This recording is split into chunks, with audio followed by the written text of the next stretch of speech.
Hey, nyo kabar bro? Setelah gua pakai beberapa hari, kali ini saatnya gua kasih ulasan untuk Realme C3 Indonesia. Sebelum ke pembahasan, gua mau kasih tahu dulu harga HP ini. Harga normal dari Realme yaitu Rp1.700.000, sedangkan harga flash sale Rp1.550.000. Tapi kalau flash sale, kalian harus saling berebut ya. Layak beli atau enggak, tonton video ini sampai habis. Gua akan mulai dari desain dan layar. Tampak depan HP ini sangat biasa-biasa aja. Ketika smartphone terbaru khususnya Android, banyak yang udah mulai mengadopsi desain punch hole kamera ataupun pop-up kamera, Realme C3 masih setia dengan desain dewdrop kameranya. Satu-satunya yang menarik dari tampilannya adalah desain bodi bagian belakang. Motifnya ini seperti kilauan cahaya. Realme menyebut desain ini dengan sebutan sunrise design. Kekurangan datang dari tombol power. Tombol ini posisinya agak masuk ke dalam dan kurang menonjol sehingga kurang nyaman saat ditekan. Kalau diperhatikan, kaca pada layarnya ini sudah menggunakan 2.5D curved glass, artinya pada pinggiran kaca sedikit melengkung. Sayang, framenya dibuat agak tinggi yang membuat pinggirannya malah terasa kasar.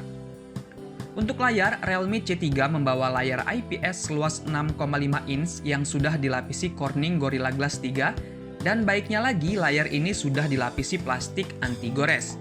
Resolusi layarnya 720x1600 pixel alias HD+, dengan rasio 20:9, dan kerapatan pixel 269 dpi. Tentu aja nggak sebagus layar Full HD, tapi menurut gua layarnya sudah cukup baik. Masuk ke bagian software, kita akan menemukan antarmuka baru dari Realme yang diberi nama Realme UI dan berjalan di atas Android 10. Sebelumnya Realme menggunakan Color OS yang merupakan antarmuka milik Oppo.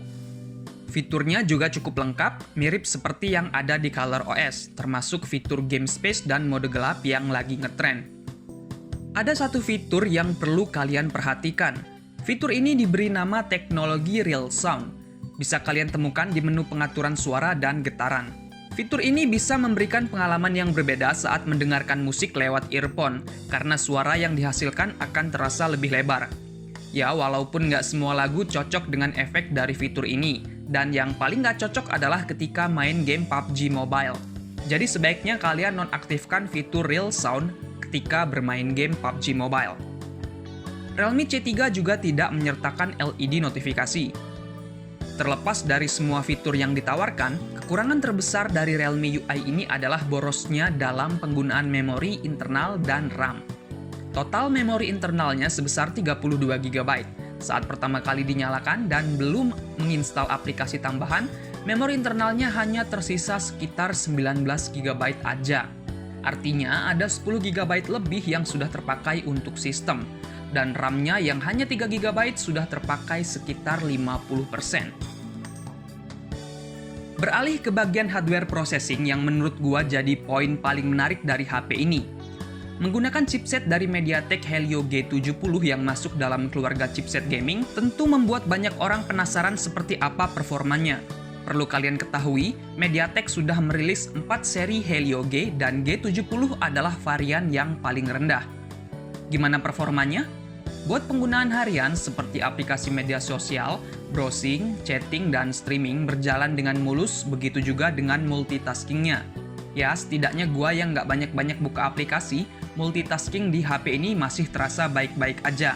Dengan catatan tidak sambil menjalankan game, tapi saran gua sih kalian harus rajin menutup aplikasi yang sedang tidak dipakai, mengingat RAM 3 GB terbilang standar untuk tahun 2020. Untuk performa gaming sebenarnya bagus, bahkan sangat bagus untuk smartphone dengan harga 1,6 jutaan. Tapi mungkin ekspektasi gua yang terlalu tinggi sehingga membuat gua jadi agak sedikit kecewa. Ya, seperti yang mungkin kalian juga udah pada tahu bahwa di media sosial ramai dibicarakan sebuah smartphone dengan harga murah yang bisa main PUBG Mobile dengan frame rate ultra. Tentu menjadi lebih ramai setelah diumumkan harganya hanya sekitar 1,6 jutaan. Main di frame rate high aja udah bagus. Gimana kalau ultra ya nggak sih? Memang benar set frame rate bisa sampai ultra dengan set grafis smooth. Sayangnya sering sekali terjadi frame drop, ya tentu nggak sesuai harapan gua. Oke-oke aja sih kalau kalian masih mau main di Ultra, tapi kalau gue pribadi lebih nyaman bermain di frame rate high dengan grafis smooth karena terasa lebih stabil. Untuk game Call of Duty Mobile, set grafis cuma dapat rendah dan frame rate medium. Kemungkinan Helio G70 belum dioptimasi buat Call of Duty, tapi untuk gua yang sukanya main Team Deathmatch, set grafis gitu udah cukup selama frame rate yang dihasilkan stabil. Suhu ketika bermain game memang terasa cepat naik, tapi masih masuk kategori normal. Oh iya, lagi-lagi gua menemukan bug yang cukup fatal, yaitu masalah touchscreen. Jadi waktu main game terus layarnya gua matikan karena suatu urusan, dan saat gua nyalakan lagi untuk melanjutkan game, maka layar jadi tidak sensitif dan multitouch jadi ngawur. Untuk membuat layarnya kembali normal, gua menyentuhkan 10 jari ke layarnya beberapa kali. Game yang gua mainkan saat itu adalah Call of Duty Mobile, dan screenshot 3 jari juga udah gua nonaktifkan. Bener aja setelah gua tes multitouch, hasilnya seperti ini.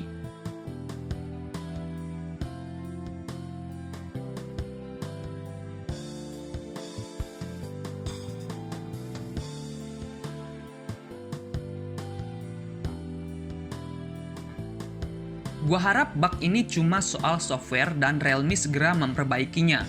Isu touchscreen ini sudah ada sejak Realme 3, jadi sebaiknya Realme harus lebih memperhatikan hal ini. Lagian buat apa pakai hardware gaming kalau nggak enak dipakai gaming? Pada bagian kamera, Realme C3 membawa 3 kamera belakang yang membuatnya berbeda dengan Realme C3 versi India yang cuma punya 2 kamera belakang. 3 kamera belakang ini terdiri dari kamera utama 12 megapiksel f1.8 PDAF, kamera makro 2 megapiksel, dan kamera pengukur kedalaman objek 2 megapiksel. Fitur kameranya cukup standar, tapi kita masih bisa menemukan mode pro dan fitur slow motion untuk rekaman videonya.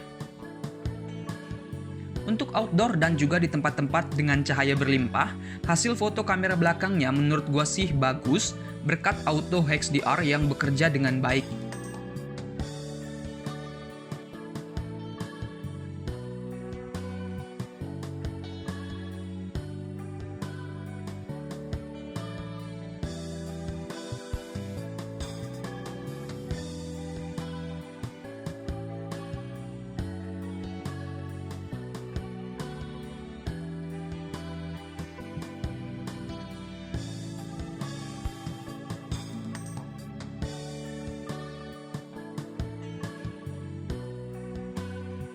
Ada fitur beauty kamera tapi nggak lengkap, jadi cuma ada 1 bar untuk mengatur levelnya. Dan kalau mau lebih lengkap, bisa kalian melakukan edit setelah mengambil foto.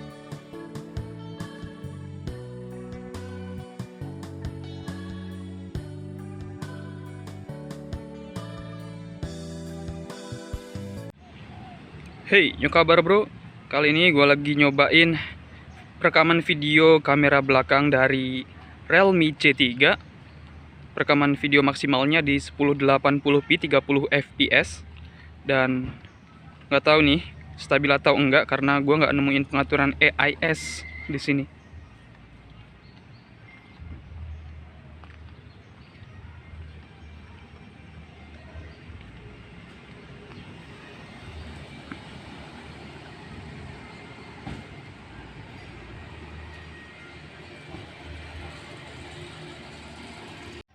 Hey, apa kabar bro? Sekarang kalian sedang menyaksikan perekaman video kamera depan dari Realme C3. Perekaman videonya maksimal di 1080p 30 fps. Kalian bisa dengerin kualitas perekaman suaranya dan kestabilan gambarnya. Gimana menurut kalian? Silahkan tulis pendapat kalian di kolom komentar.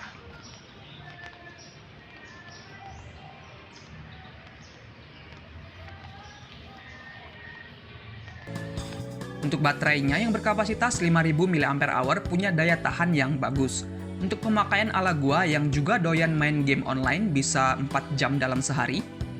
HP ini bisa mencatatkan waktu standby 1,5 harian dan screen on time 10 jam. Terus terang gua senang dengan performa baterai di HP-HP terbaru dari Realme. Nggak peduli pakai chipset Snapdragon atau MediaTek, daya tahannya mantap. Kalau kalian pakai HP nggak terlalu sering, gua optimis HP ini bisa standby hingga 2 hari bahkan lebih. Untuk pengisian baterainya standar aja. Charger bawaannya 10 watt. Bisa mengisi baterai dari 1% ke 100% dalam waktu sekitar 3 jam. Kesimpulannya, untuk harga 1,6 jutaan, Realme C3 sudah cukup bagus untuk penggunaan casual. Layarnya besar, performa harian juga bagus, daya tahan baterai memuaskan dan juga sudah pakai sistem operasi Android terbaru. Tapi kalian juga nggak perlu berharap lebih karena kekurangan dari HP ini membuatnya nggak berasa wah. Realme UI yang nggak lebih baik dari Color OS dan bug touchscreen yang mengganggu, terutama kalau diajak bermain game. Padahal poin paling menarik dari Realme C3 adalah penggunaan chipset gaming Helio G70 dengan adanya masalah touchscreen. Buat yang mau beli HP ini untuk main game sebaiknya pikir-pikir dulu, kecuali Realme sudah bisa mengatasi masalah ini. Nah, itu dia review gua untuk Realme C3. Kalau masih ada yang ingin ditanyakan, silahkan tulis di kolom komentar dan ada baiknya jangan terlalu buru-buru buat beli gadget baru sebelum nonton review dari channel ini. Karena gua selalu berusaha untuk memberikan informasi yang akan membantu kalian untuk mengambil keputusan mau beli atau enggak.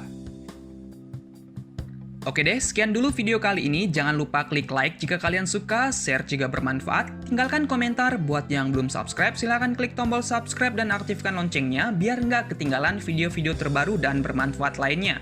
Dengan gua Al, terima kasih dan sampai jumpa.